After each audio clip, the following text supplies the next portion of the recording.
بسم اللہ الرحمن الرحیم۔ آج میں آپ کو وظیفہ بتانے والا ہوں رزق کے بارے میں کہ جس سے آپ کا رزق بڑھ جائے گا۔ رزق کے لیے قرآن پاک میں بہت سی دعائیں اور آیات ہیں جو اللہ تعالیٰ سے کشادگی رزق کی طلب کے لیے پڑھی جاتی ہیں۔ ایک بہت ہی مجرب اور آسان وظیفہ درج ذیل ہے۔ اس سے پہلے کہ میں آگے کوئی بات کروں اور آپ کو وظیفہ بتاؤں، سب سے پہلے یہ بات ذہن میں رکھیں کہ بات کو پورا سننا ہے۔ 3 سے 4 منٹ کی بات ہوتی ہے، بات کو پورا سننا ہے۔ اگر اچھی لگے تو اسے لائک اور کمنٹ کر کے بتا دینا کہ اچھی ہے، اور اگر اچھی نہ لگے تو کوئی زبردستی نہیں ہے۔ تو اب ہم آگے بڑھتے ہیں۔ قرآن کریم کی ایک آیت ہے، چونکہ ہمارا جو مذہب ہے، اسلام ہے، یہ ہر درد کی دوا ہے اور تمام مسائل کا حل قرآن کریم میں موجود ہے۔ ادھر ادھر کی باتیں لوگ کرتے ہیں، ہم ادھر ادھر کی باتیں نہیں کریں گے۔ خود قرآن کریم کے آج میں آپ کو ایک آیت سناتا ہوں، اس کے بعد آپ کو ایک وظیفہ بتاؤں گا، اور اس کے لیے کچھ شرائط ہیں، وہ بھی آپ نے پوری کرنی ہیں انشاءاللہ العزیز۔ یہ جو آج افراتفری کا عالم ہے، کہا جاتا ہے رزق میں برکت نہیں ہے اور رزق میں تنگی ہے، تو اللہ تعالیٰ فرماتے ہیں وَمَا ظَلَمْنَاهُمْ وَلَكِنْ كَانُوا أَنفُسَهُمْ يَظْلِمُونَ، میں ظالم نہیں ہوں، تم خود ظالم ہو۔ وَلَكِنْ كَانُوا أَنفُسَهُمْ يَظْلِمُونَ، اللہ تعالیٰ تو غفور و رحیم ذات ہے۔ تو اس لیے آج میں آپ کو ایک آیت سنانے والا ہوں، وَمَن يَتَّقِ اللَّهَ يَجْعَل لَّهُ مَخْرَجًا وَيَرْزُقْهُ مِنْ حَيْثُ لَا يَحْتَسِبُ، اللہ فرماتے ہیں جو مجھ سے ڈرتا ہے، يَجْعَل لَّهُ مَخْرَجًا، میں اس کے لیے مشکل سے نکلنے کی راہیں کھول دیتا ہوں۔ وَيَرْزُقْهُ، ایک تو یہ انعام اللہ تعالیٰ دیتے ہیں جو اللہ تعالیٰ سے ڈرتا ہے، نماز پڑھتا ہے، گناہوں سے بچتا ہے، لوگوں کو تکلیف نہیں دیتا، تو اللہ تعالیٰ اس کو 2 انعام دیں گے۔ ایک انعام تو یہ ہے یجعل لہ مخرجا، اللہ فرماتے ہیں میں اس کے لیے مشکلات سے نکلنے کے راستے کھول دیتا ہوں، اور دوسرا انعام وَيَرْزُقْهُ مِنْ حَيْثُ لَا يَحْتَسِبُ، اور اللہ فرماتے ہیں کہ میں اس کو رزق وہاں سے دوں گا جہاں سے وہم و گمان بھی نہیں، اس کا گمان بھی نہیں گیا ہوگا۔ گویا کہ اللہ تعالیٰ فرمانا یہ چاہتے ہیں میں اس کو رزق خزانے غیب سے دوں گا، اپنے خزانے میں سے، خزانہ غیب میں سے دوں گا۔ اللہ تعالیٰ کی اس آیت، قرآن کریم کی اس آیت کو ہم دیکھیں اور ہمارا اس پر مکمل یقین ہونا چاہیے کہ اللہ تعالیٰ ہمیں رزق دے گا۔ گناہوں سے بچیں، سب سے پہلی شرط یہ ہے کہ گناہوں سے بچیں۔ تو مخرج اور یرزق کا لفظ اللہ تعالیٰ نے استعمال کیا ہے، وَمَن يَتَّقِ اللَّهَ يَجْعَل لَّهُ مَخْرَجًا وَيَرْزُقْهُ مِنْ حَيْثُ لَا يَحْتَسِبُ۔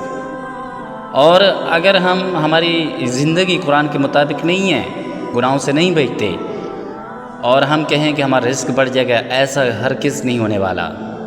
وَمَنْ أَعْرَضَ عَنْ ذِكْرِي فَإِنَّ لَهُ مَعِيشَةً ضَنْكًا وَنَحْشُرُهُ يَوْمَ الْقِيَامَةِ أَعْمَىٰ، اللہ فرماتے ہیں جو میرے ذکر سے، میری شریعت سے اعراض کرے گا، من اعرض عن ذکری فإن له معیشہ، معیشت کسے کہتے ہیں؟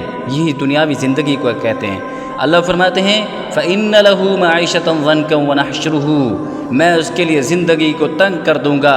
ويرزقه من اعرض عن ذکری فإن له معیشة ضنکا ونحشره يوم القیامة اعمىٰ، اور میں اس کو قیامت کے دن اندھا کھڑا کروں گا۔ دنیا میں بھی تنگ ہوگا، آخرت میں بھی تنگ ہوگا۔ ہماری بھلائی اسی میں ہے کہ ہم گناہوں سے بچیں اور دنیا آخرت کی کامیابی کو سمیٹیں۔ تو اب میں آپ کو ایک وظیفہ بتانے والا ہوں۔ سب سے پہلی شرط وہی ہے کہ اللہ سے خوف ہو، اس کے بعد وظائف کی طرف آنا چاہیے۔ طریقہ وظیفہ، ہر نماز کے بعد 7 مرتبہ یہ آیت پڑھیں، وَمَن يَتَّقِ اللَّهَ يَجْعَل لَّهُ مَخْرَجًا، یہ سورہ طلاق کے اندر یہ آیت موجود ہے۔ وَمَن يَتَّقِ اللَّهَ يَجْعَل لَّهُ مَخْرَجًا وَيَرْزُقْهُ مِنْ حَيْثُ لَا يَحْتَسِبُ، ہر نماز کے بعد 7 مرتبہ یہ آیت پڑھیں انشاءاللہ۔ دوسری بات، رزق حلال کی نیت کریں، حلال رزق کی نیت کریں، اللہ میں حلال رزق کماؤں گا، حرام سے بچوں گا۔ اگر کوئی عہدہ ہے، آپ کسی عہدے پر براجمان ہیں، اللہ تعالیٰ نے آپ کو عہدہ دی ہے، تو آپ مخلوق کی خدمت کریں اور رزق حلال کی نیت کریں۔ نمبر 3، باوضو اور دل جمی سے پڑھیں۔ جب یہ آیت پڑھیں باوضو پڑھیں، وضو کر کے پڑھیں اور دل جمی سے پڑھیں، اور اس بات پر یقین کریں کہ اللہ تعالیٰ آپ کے مسائل حل کرے گا۔ نمبر 4، صدقے دل سے دعا کریں، سچے دل سے، یقین ہو آپ کو۔ اس کے علاوہ اضافی اذکار بھی ہیں، روزانہ صبح کے وقت 100 مرتبہ یہ پڑھنا ہے، یا وہاب، یا وہاب۔ وہاب کا معنی کیا ہے؟ اے عطا کرنے والے۔ اور صدقہ خیرات بھی کرتے رہیں، چاہے تھوڑا ہو۔ صدقہ خیرات سے یہ مراد نہیں ہے کہ آپ کے پاس اگر 100 روپے دینے کی وسعت طاقت نہیں ہے تو آپ 10 روپے نہیں دے سکتے، نہیں، 10 روپے، 5 روپے، جتنا، حتیٰ کہ 1 روپیہ بھی آپ نے کسی کو دے دیا اور سچے دل سے دیا تو اللہ تعالیٰ یہ بڑھا چڑھا کر آپ کو واپس کرے گا۔ حضور علیہ الصلوۃ والسلام کو فرمان ہے، الصدقۃ ترد البلاء، الصدقۃ ترد البلاء، صدقہ مصیبتوں کو ٹالتا ہے۔